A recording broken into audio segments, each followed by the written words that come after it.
Dolly Rebecca Parton was born on January 19, 1946, in a one-room log cabin on the banks of the Little Pigeon River in Pittman Center, Tennessee, a tiny Appalachian town tucked in the foothills of the Great Smoky Mountains. She was the fourth of 12 children born to A.V. Lee and Robert Lee Parton. Her father, a hard-working sharecropper and construction worker, was illiterate but sharp, known by locals as a shrewd businessman despite his limited schooling. Dolly would later say that her dad couldn't read or write, but he could count money better than anybody. Her mother, A.V. Lee, was a homemaker and devout Pentecostal. She was musically inclined, known to sing old mountain ballads passed down from her ancestors of Welsh descent. Dolly's first exposure to music came through the sounds of her mother's voice, hymns in the church, and the haunting beauty of Appalachian folk songs that floated through the hills. By age 6, she was singing in her grandfather's church. By 7, she had cobbled together her own guitar with a piece of wood and some strings. When she was 8, her uncle Bill Owens, a fellow musician, gave her her first real guitar. He also became her earliest songwriting collaborator and biggest champion. The Parton family didn't have much. Dolly has often joked that she was dirt poor. She grew up wearing clothes made from feed sacks and sleeping multiple children to a bed. But what they lacked in money, they made up for in music, faith, and love. The stories of her upbringing, with tales of cornmeal mush for dinner and bathing in a creek, became the emotional foundation of her later songs. Coat of Many Colors, one of her most beloved ballads, was inspired by a real story. Her mother stitching together a jacket out of rags and telling her it was a coat of many colors, just like Joseph's in the Bible. By the time she was 10, Dolly was singing on local radio stations in Knoxville. At 13, she made her first appearance on national television via the Caswalker Farm and Home Hour, a regional variety show that introduced young musical talent. She also recorded her first single that year, Puppy Love, on Gold Band Records, an indie label known for swamp pop and rockabilly. Though the song didn't chart, it set her career in motion. Dolly always knew she wanted more than what the Smokies could offer. She once told an interviewer, "I knew I had to get out. I had to dream big or stay small." It was that determination, fierce, unflinching, and sparkling even as a child, that set the stage for her rise. In 1964, the day after graduating from Sevier County High School, Dolly packed her suitcase and moved to Nashville. She had no money, no connections, just her voice, her songs, and a head full of dreams. Her early days in Music City weren't easy. She lived in cheap apartments, endured endless rejection, and hustled every possible opportunity. She got a publishing deal first, writing songs for other singers. Alongside Uncle Bill Owens, she co-wrote Put It Off Until Tomorrow, which became a top 10 hit for Bill Phillips in 1966, and was even sung by a then-unknown backing vocalist, Dolly herself. The song's success brought her to the attention of Monument Records, who signed her, but the label thought she had too rough a twang for country radio, and tried to market her as a pop artist. Her early pop singles like Happy Happy Birthday Baby had modest success, but Dolly knew country was her true voice. Everything changed in 1967 when country star Porter Wagoner invited Dolly to join his weekly syndicated TV show, The Porter Wagoner Show. He was already a household name with a loyal following, and the partnership launched Dolly into the spotlight. Their harmonies were immediate magic, her bright soprano layering perfectly over his baritone, and audiences quickly warmed to the duo. Together, they released a string of duet albums, scoring hits like The Last Thing on My Mind, Just Someone I Used to Know, and Please Don't Stop Loving Me. Dolly became a fixture on television screens across America and soon earned her own following, independent of Wagoner.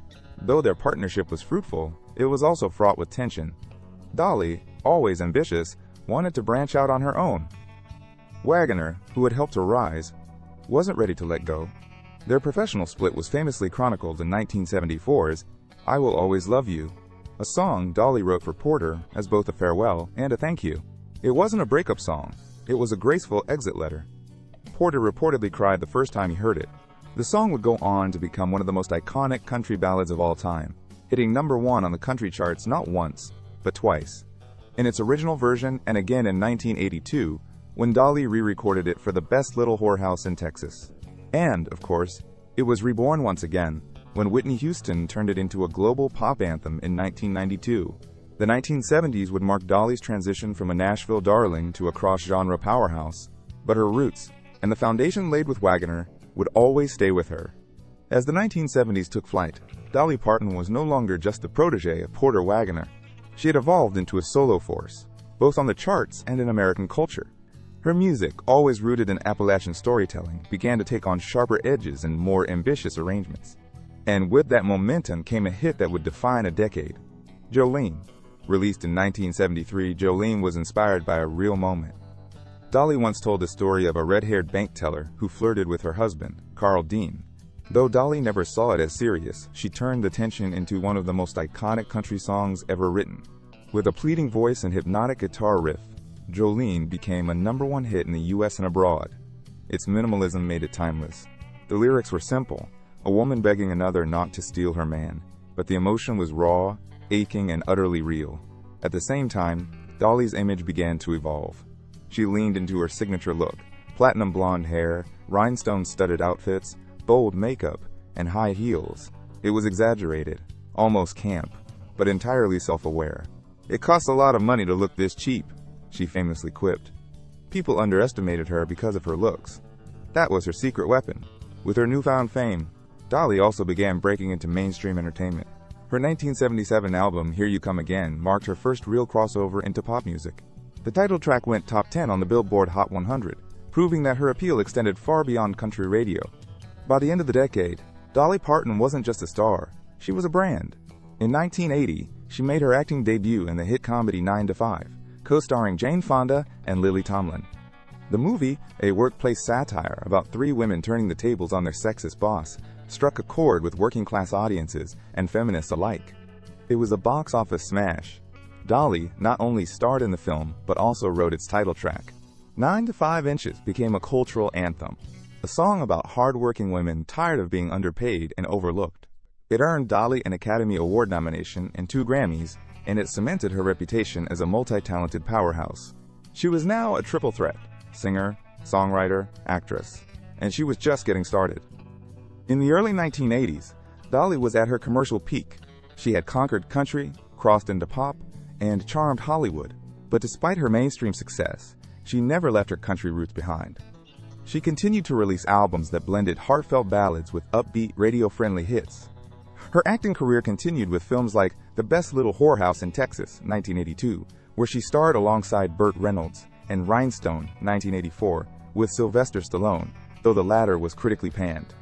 Still, Dolly's charisma was undeniable. Whether the film was a hit or a miss, audiences came to see her.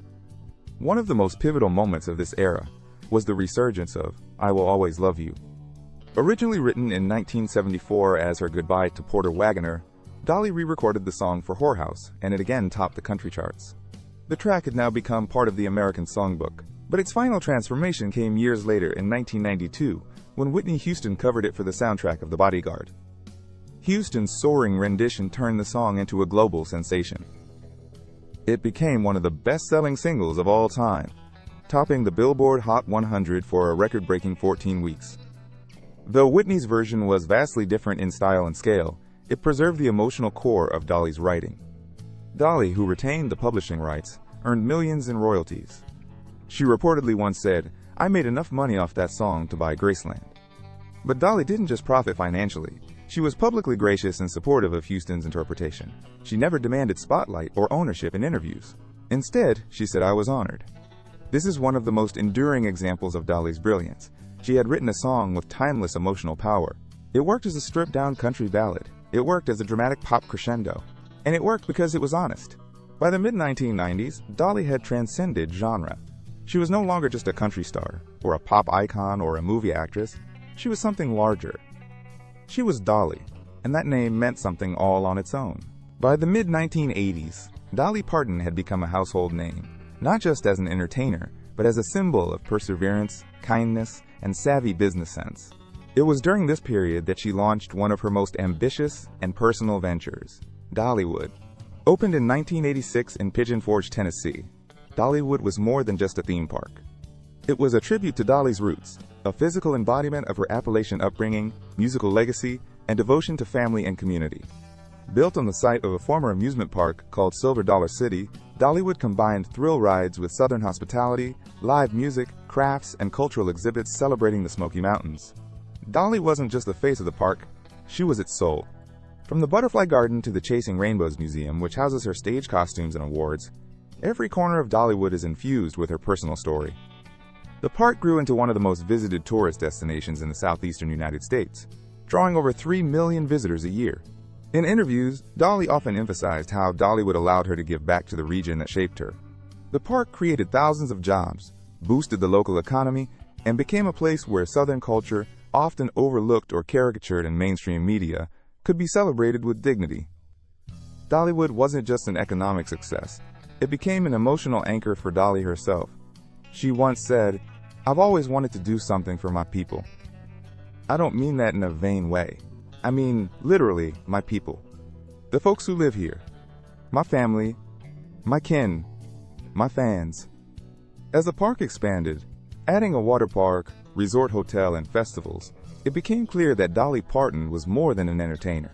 She was a builder, a steward of Appalachian pride. And through Dollywood, she found a way to preserve and elevate the traditions of the very mountains that raised her. Dolly Parton's fame never isolated her from the struggles of ordinary people. In fact, it made her more determined to help. Among her most celebrated achievements outside of music and entertainment is the Imagination Library, a global literacy initiative that began with a simple idea. Every child, regardless of income, should have books at home. Started in 1995 in Sevier County, Tennessee, the program began by mailing free books each month to children under the age of 5. By 2000, it had expanded across the U.S., and today, the Imagination Library operates in multiple countries and has distributed over 200 million books. Dolly's motivation stemmed from watching her father, intelligent and resourceful but unable to read or write, struggle with illiteracy. She wanted to spare other children from that barrier. "If you can read, you can learn anything about everything," she once said. The program has been praised by educators, parents, and literacy advocates around the world. It's not just charity, it's empowerment. The books are chosen carefully, with age-appropriate and inclusive themes, and the program is administered through local partnerships, ensuring a sense of community ownership. But that's just one thread in Dolly's tapestry of philanthropy. Over the years, she has donated millions to healthcare, disaster relief, education, and environmental causes. She gave $1 million to Vanderbilt University Medical Center in 2020 to help fund COVID-19 vaccine research, a gift that directly supported the development of the Moderna vaccine. When wildfires devastated parts of East Tennessee in 2016, including areas near her hometown, Dolly quickly set up the My People Fund, which provided direct cash assistance to families who had lost their homes.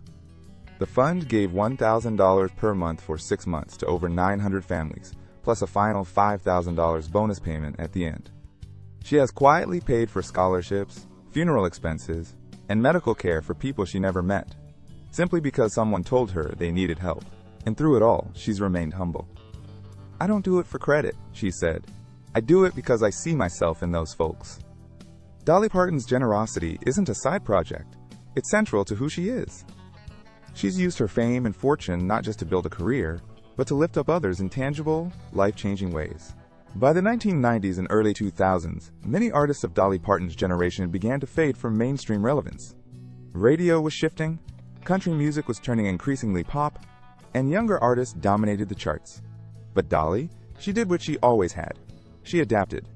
On her own terms, in 1999, she surprised critics and fans by returning to her roots with The Grass is Blue, a stripped-down bluegrass album that featured no glitz, no gloss, just the mountain music that raised her. The record was a hit with critics and won the Grammy for Best Bluegrass Album.